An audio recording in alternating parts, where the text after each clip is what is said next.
Pour vous, c'est toucher aux libertés individuelles, ce pass sanitaire européen? Tout à fait. Alors malgré la prudence dont ont fait preuve les députés européens, je suis quand même très inquiet, et les juristes en général sont très inquiets. Au Cercle Droit et Liberté, on est très inquiet de la mise en place de ce pass sanitaire qui est une usine à gaz numérico-bureaucratique et qui nous promet un monde assez détestable, qui est bien éloigné de ce qu'on connaît en Europe, donc la tradition de liberté. Et là, on a l'impression que les députés européens ont oublié qu'ils étaient européens, et on se demande s'ils ne sont pas chinois, puisqu'ils nous promettent un peu un contrôle social à la chinoise, où nos libertés seront conditionnées à notre santé.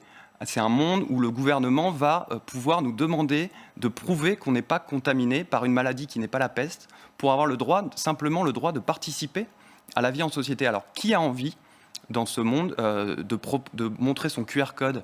Après-demain, ça sera dans les restaurants, dans les taxis.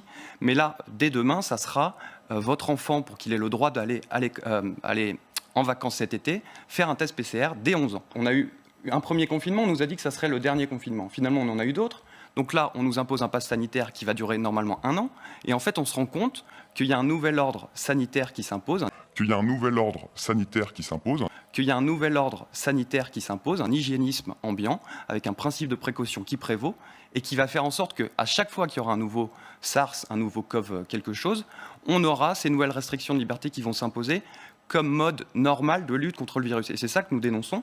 Il faudrait penser plutôt à donner des moyens à l'hôpital, permettre au gouvernement de soigner les gens, mais pas de restreindre leur liberté pour leur santé. On nous demande déjà certains vaccins dans des pays africains, par exemple. Ça, pour vous, c'est déjà donc une restriction des libertés. Ça fait des années et des années que ça existe. Quand on demande à quelqu'un d'être vacciné contre le paludisme, il faut bien prouver ensuite. Mais quel danger le paludisme a-t-il sur notre santé comparé à un virus comme le Covid-19 ?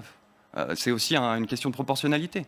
On sait que, par exemple, les plus jeunes ne sont pas à risque. Alors, on dit qu'ils peuvent transmettre le virus, mais en attendant, nous ne sommes quand même pas confrontés à un virus comme le paludisme ou comme les autres maladies dont la vaccination est obligatoire. Il augmente quand même la mortalité. Mais tout est mortel. Écoutez, tout est mortel. Non, mais la mort fait partie de la vie. Et si on nous interdit de vivre pour ne pas mourir, bientôt on nous interdira de faire de la moto. D'accord, mais voilà, c'est cette vision hygiéniste qui est assez détestable. Les contraintes font partie également de l'organisation d'une société. Tout à fait, mais par exemple, moi, quand je circule dans ma voiture et qu'un feu rouge s'allume, je suis obligé de m'arrêter. C'est une contrainte, c'est une atteinte à ma liberté individuelle, mais pour le bien de la communauté, tout simplement, parce qu'il faut bien organiser les choses. On ne réduit absolument pas ça à une question de liberté individuelle ou liberté collective. On est totalement conscient, au Cercle Droit et Liberté, on est conscient que les libertés sont collectives et qu'on peut les restreindre. C'est une question de proportionnalité et c'est aussi une question de philosophie.